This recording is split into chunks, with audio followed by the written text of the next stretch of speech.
All right, everyone, it's clear that the Uniparty wants Donald Trump dead. But the Democrats have been kind of backed into a corner because you had one person try to assassinate him and almost blew his head off. Then you have a second individual that was prowling around the edge of his golf course with an AK-47. At that point, they said, shit. We've got no more shots in our locker. We've got to do something about it. So, when bipartisan legislation was introduced to expand his Secret Service detail and the detail for candidates in general, they said, well, we have no choice. We have to vote for this. Unanimous vote in the House. This is very uncommon, by the way. Normally, you have at least one or two holdouts unanimously voting to advance a bill that would enhance Secret Service protection for presidential candidates. Then the Democrats came up. They had a very, very well scripted message here. By the way, I'm going to read this verbatim. We, as a federal government, have a responsibility to ensure the safety and the well-being of these candidates. Lawyer, that, by the way, he's a Republican, but he's speaking on behalf of the bipartisan bill, told reporters, according to NBC, one of them is going to be president, and the election should be decided by voters at the ballot box, not by an assassin's bullet. Well scripted, by the way.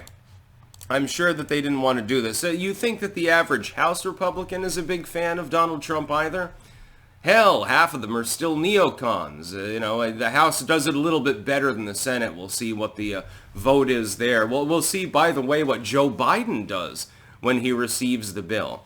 I'm assuming that he's going to pass it. If you have a unanimous House vote, you probably have a unanimous or near unanimous Senate vote as well. Going to be difficult to veto it because you'll just get overridden anyway by both chambers of Congress. That's the way that it works, by the way. Civics is very, very interesting. I mean, to me and a handful of other people. Most people, their eyes glaze over and they don't give a shit about it, which I think is regrettable. The Democrats basically back down here. They want Trump dead. It is quite clear that they want him to die. That's why security was sort of pulled back during the first attempt. During the second attempt, the Secret Service did step in, and the only shots fired were from them. But in the end, they should have had a better security perimeter. They're effectively trying to allow him to die. The fact that they are now pushing to not allow him to die is actually a sign of desperation more than anything. I think they realize that they overshot the target. They did so several times. And that they're taking attrition politically for this. For all of the tales of a Harris surge and all of this bullshit, I don't believe it was in any way, shape, or form.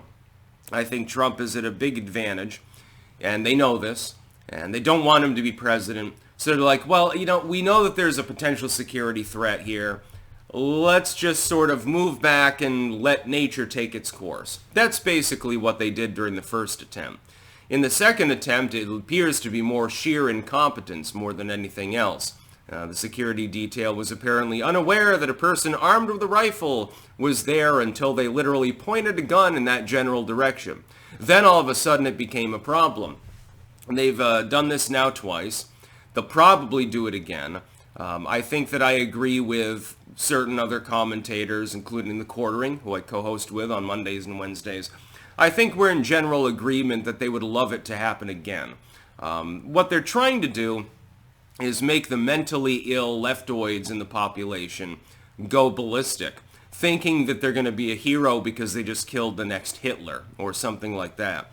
Now, of course, they're mentally ill, so they don't remember, the good years under Donald Trump with generally a growing economy, generally peace, generally good foreign diplomacy and stuff like that. Because they're mentally ill. They don't know any better. They're being radicalized by the legacy media more than anyone else, and by people like Maxine Waters.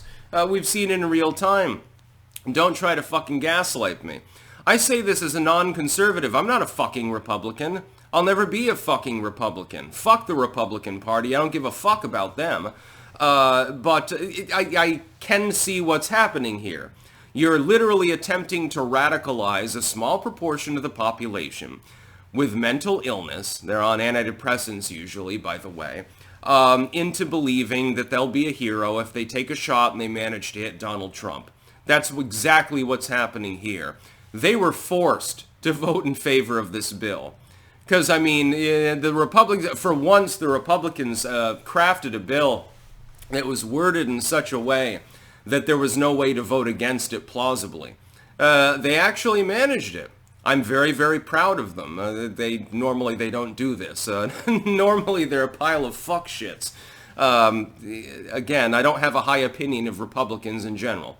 There are exceptions. Rand Paul's good, Thomas Massey, Donald Trump, Boebert, Anna Luna, of course. Yes, she's real good, I'm sure.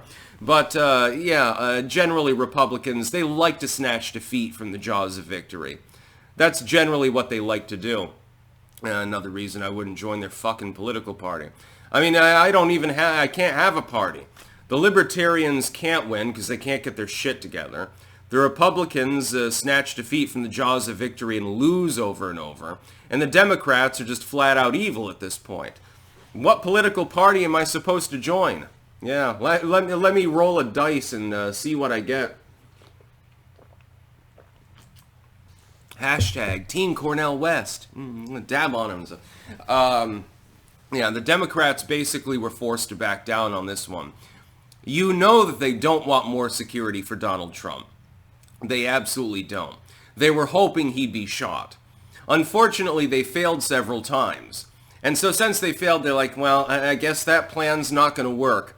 It's back to the ballot printers going burr. And the problem is they probably don't have enough states in which they can do that at this point to win the election. In a fair election, Donald Trump will win, just to be clear. It's objectively true. Take one look at Kamala and her public outreach, as scant as though it is, at the things she says, the way that she says them. Can you really envision her being a president of the United States? My answer, of course, is no. She's a goddamn psycho. She laughs at dead children and crazy shit like that. Donald Trump, meanwhile, when she does that, she doesn't get any flack from the legacy media either, right? But when Donald Trump makes a May 5th Taco Bowly tweet years ago, he gets panned as though he's being racist or something like that. Oh, the irony. Donald Trump, who hates Hispanics. Yeah, he doesn't want Hispanics to vote for him. I'm sure that's his goal in life. That makes a whole lot of sense. Nothing makes sense right now. And I look at the news. Sometimes even my eyes glaze over. I'm like, what the fuck am I reading? That's about all. Peace out.